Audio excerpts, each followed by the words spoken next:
അംഗവാക്യം, അങ്കിവാക്യം. അംഗവാക്യം എന്നാൽ പ്രധാന വാക്യത്തിൻ്റെ അപ്രധാന ഭാഗമായി വരുന്ന വാക്യമാണ്. പ്രധാന വാക്യത്തിൻ്റെ അപ്രധാന ഭാഗമായി വരുന്ന വാക്യം. ഇതിന് ആശ്രിത വാക്യം അല്ലെങ്കിൽ ഉപവാക്യം എന്നിങ്ങനെയുള്ള പേരുകളുണ്ട്. ഇതിന് ആശ്രിതവാക്യം എന്ന പേരുണ്ട്, അതുപോലെ തന്നെ ഉപവാക്യം എന്നൊരു പേര് കൂടിയുണ്ട്.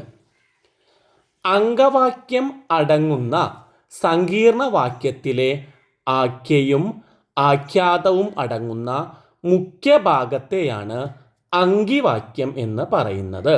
അപ്പം അംഗവാക്യം അടങ്ങുന്ന സങ്കീർണ വാക്യത്തിലെ ആഖ്യയും ആഖ്യാതവും അടങ്ങുന്ന മുഖ്യഭാഗത്തെ അങ്കിവാക്യം എന്ന് പറയുന്നു.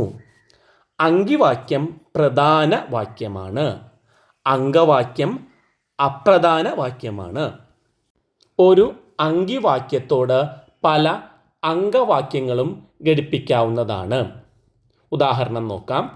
മഴക്കാലത്ത് മേഘങ്ങളുടെ പിന്നിൽ മറഞ്ഞിരുന്ന സൂര്യൻ ശരത്കാലം വന്നെത്തിയപ്പോൾ ആകാശമധ്യത്തിൽ ഉജ്ജ്വലമായി പ്രകാശിക്കുന്നു.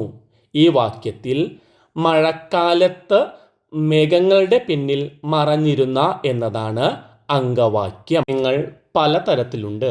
ആഖ്യയെയോ ആഖ്യാതത്തെയോ വാക്യത്തിലെ മറ്റേതെങ്കിലും നാമത്തെയോ ക്രിയയെയോ വിശേഷിപ്പിക്കുന്നവ.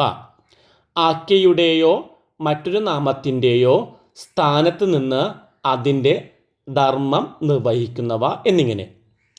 അങ്കിവാക്യത്തിന് ഒരു കർത്താവും ഒരു ക്രിയയും ഉണ്ടായിരിക്കുമെങ്കിലും ആ ക്രിയ മുറ്റുവിന ആയിരിക്കുകയില്ല. നാമത്തെയോ മറ്റൊരു ക്രിയയെയോ വിശേഷിപ്പിക്കുന്ന ക്രിയാരൂപം ആയിരിക്കും അത്.